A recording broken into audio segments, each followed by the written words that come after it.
Pernah nggak sih lo kepikiran kenapa Indonesia yang punya sumber daya alam melimpah, budaya yang kaya, tapi masih struggle buat jadi negara maju?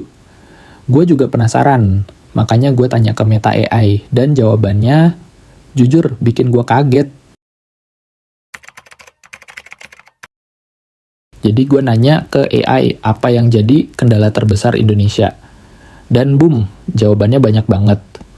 Mulai dari faktor struktural, ekonomi, sampai budaya, kayak serius nih, segini ribetnya?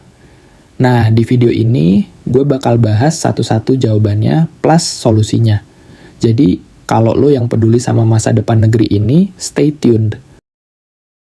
Jadi gini, menurut Meta AI, masalah terbesar kita ada di beberapa faktor utama. Gue kasih tahu satu-satu ya. Pertama, faktor struktural. Sistem kita tuh masih banyak yang perlu dibenerin, kayak pemerataan infrastruktur, birokrasi yang ribet, dan pendidikan yang belum merata. Kedua, faktor ekonomi, alias kesenjangan yang masih tinggi. Lo sadar nggak, di kota besar kayak Jakarta, udah ada startup yang valuasinya miliaran dolar, tapi di daerah lain masih banyak yang struggling buat makan sehari-hari. Gila kan? Ngomongin soal pendidikan yang belum merata, gue jadi inget cerita tentang seorang siswa di Jember. Namanya Muhammad Alif Fathur Rahman. Dia ini yatim piatu dan setiap hari harus berjalan sejauh 5 km buat sampai ke sekolahnya di SMA Kartika 43 Jember. Bayangin bro, setiap hari jalan 5 km demi pendidikan. Alif punya cita-cita jadi TNI dan meskipun harus menghadapi tantangan berat, dia nggak pernah telat ke sekolah. Semangatnya luar biasa, tapi ini juga nunjukin betapa masih banyak daerah di Indonesia yang infrastrukturnya belum memadai. Terus gimana dong? Haruskah kita pasrah? No way! Meta AI kasih beberapa solusi dan ini cukup masuk akal.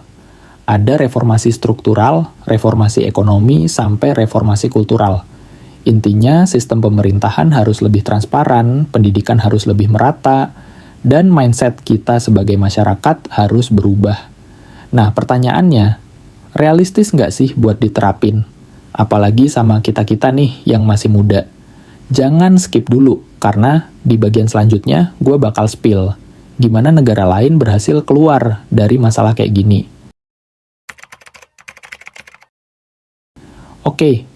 Sekarang kita lihat contoh negara yang dulu punya masalah mirip sama Indonesia, tapi sekarang sukses. Contohnya Singapura. Dulu mereka juga sempat struggling, tapi mereka fokus ke pendidikan dan pembangunan ekonomi yang inovatif. Terus ada Estonia, negara kecil yang dulu terpuruk, tapi sekarang jadi salah satu negara dengan digitalisasi terbaik di dunia. Nah, yang menarik lagi adalah Jepang. Dulu Jepang dikenal sebagai negara dengan tingkat korupsi yang cukup tinggi.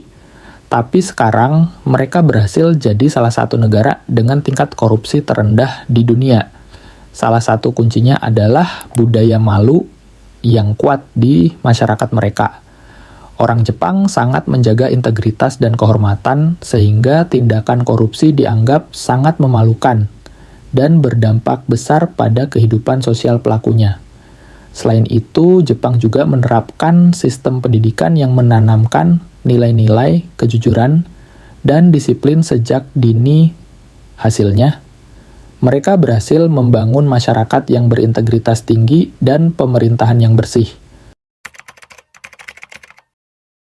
Sekarang pertanyaannya, terus kita bisa ngapain? Apakah kita cuma bisa nunggu pemerintah gerak?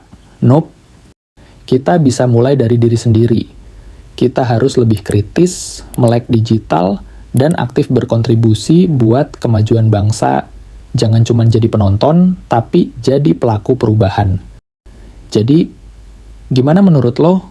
Setuju nggak kalau Indonesia bisa jadi negara maju kalau kita semua ikut berperan? Drop pendapat lo di kolom komentar, dan jangan lupa like serta share biar makin banyak orang yang sadar. See you on the next video.